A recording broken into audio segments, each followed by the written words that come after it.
وہ آپ کا ایک آرگومنٹ بھی ہوا تو انہوں نے کہا جی میں آپ کو جیل بھیج دوں گا، ثاقب نثار صاحب نے کہا بھیج دیں گے. نہیں جی، مزے کی بات سنا آپ کو، اس نے ایک غلط بندے کو آرگن ٹرانسپلانٹ اتھارٹی کا ہیڈ بنا دیا جو فزیشین تھا. آپ کورٹ میں نے ہائی کورٹ چلا گیا، میں نے کہا جی اس کو غلط لگایا ہے انہوں نے، پتہ نہیں لاکھوں روپیہ تنخواہ اور کیا ریٹائرمنٹ کے بعد. لو جی، ہائی کورٹ میں کیس چل رہا تھا، 1-2 ہیئرنگ ہوگی. وہ اس کا خاص چمچہ تھا ثاقب نثار کا.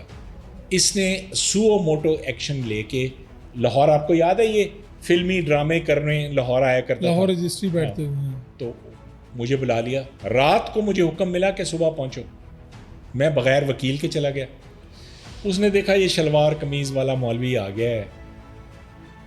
اس نے کہا کہ do you know I will put contempt of court on you and send you to jail.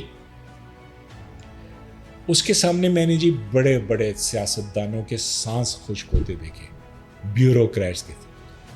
جب اس نے مجھے کہا، میں نے کہا you do that, I am ready for jail. آپ ایسا سناٹا تھا جی سپریم کورٹ میں کہ میں آپ کو بتا نہیں سکتا.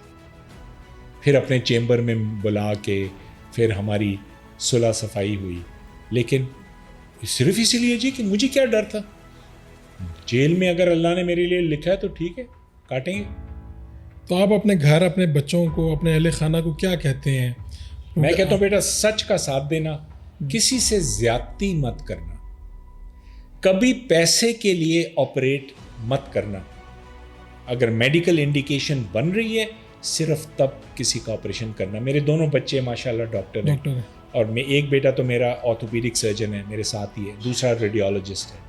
اور ان کو یہی سکھاتے ہیں کہ بیٹا تمہارا رزق اللہ تمہیں دے گا پر ایمانداری سے کر. تو آپ کو دیکھ کے وہ اس طرف آئے یا آپ نے کہا یا کیا ہوا؟ وہ دونوں چیزیں سمجھ لیں گے. اللہ کا آپ چاہتے بھی یہ تھے کہ وہ، میں تو چاہتا تھا جی ڈیفینیٹلی کہ وہ ڈاکٹر. لیکن آج کا ڈاکٹر تو مجھے تو ناشکری نظر آیا. میرے جتنے دوست ہیں ینگ، وہ کہتے ہیں جی کیا ملا، اتنی پڑھائی کی، اتنے پیسے لگا دیے ہمارے باپ نے، 50,000 تنخواہ ہے، 40,000 تنخواہ.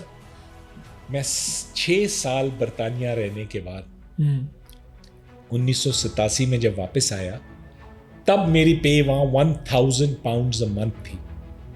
ٹھیک ہے، مجھے شیخ زائد میں ایز اسسٹنٹ پروفیسر آرتھوپیڈکس 4,400 روپے تنخواہ ملی، اور 6 مہینے تنخواہ بھی نہیں دی. میرے ماں باپ کا گھر نہ ہوتا جی میں تو سروائیو ہی نہ کر سکتا.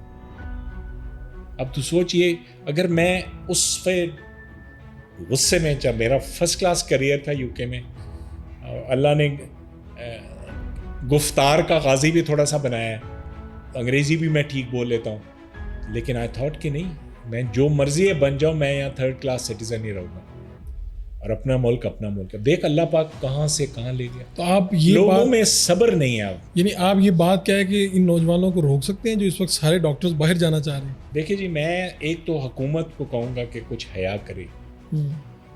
کریم ہے ہماری جو ٹیکنیکل اسپیشلائزیشن کرتے ہیں، پڑھتے ہیں، ان کو کوئی کام کرنے کے مواقع تو دیں، ان کو کوئی پراپر تنخواہیں تو دیں. لوگ FCPS کر کے جاب لیس ہوتے ہیں. FCPS کی ٹریننگ کرتے ہیں اور فری کرتے ہیں، پیڈ جابز نہیں ہیں. ہم وہ بدقسمت ملک ہیں کہ جس میں ابھی تک پوسٹ گریجویشن ڈیسائیڈ نہیں ہوئی. دنیا کے ہر ملک میں ایک رستہ ہے پوسٹ گریجویشن. انگلینڈ میں FRCS ہے، امریکہ میں امریکن بورڈز ہے. یہاں پہ FCPS اور MS 2 رستے رکھے ہیں. ہم کہتے ہیں جی یا MS کر لو یا FCPS کر لو، دو کیوں رکھیں؟ بس اس پہ بھی اگری نہیں کر سکتے. باقی جو آپ کام کر رہے ہیں یہ کس طرح چلیں گے؟ انسان سوچتا تو ہے نا. دیکھیں فاروق، مجھے ایک چیز کا پتہ ہے، میرے نبی نے کہا کہ تم لوگ قبرستان ضرور جایا کرو. تمہیں احساس ہوگا کہ یہ بندہ سمجھتا تھا کہ میرے بغیر کیسے چلے گی دنیا، وہ بھی یہیں پڑا ہوا ہے. سو نو ون از انڈسپینسیبل. میرے ڈپارٹمنٹ میں آپ کو ہیڈ آف دا ڈپارٹمنٹ کا کوئی بورڈ کہیں نظر نہیں آئے گا. آپ کو ہماری اسٹیشنری پہ HOD کا لفظ کہیں نظر نہیں آئے گا. ہم نے ہر چیز سب اسپیشلائز کر کے اس کے ہیڈز بنا دیے ہیں جو باہر سے ٹریننگ لے کے آئیں اور آگے ٹریننگ دے رہے ہیں. اور موت برحق ہے جی، اور سکسیشن پلان ہونا ضروری ہے. ہمارا ماشاءاللہ ہے ایک دن کا فرق نہیں پڑے گا, آپ دیکھیں گے یہ اسی آب و تاب سے اس سے بہتر چلے گا یہ.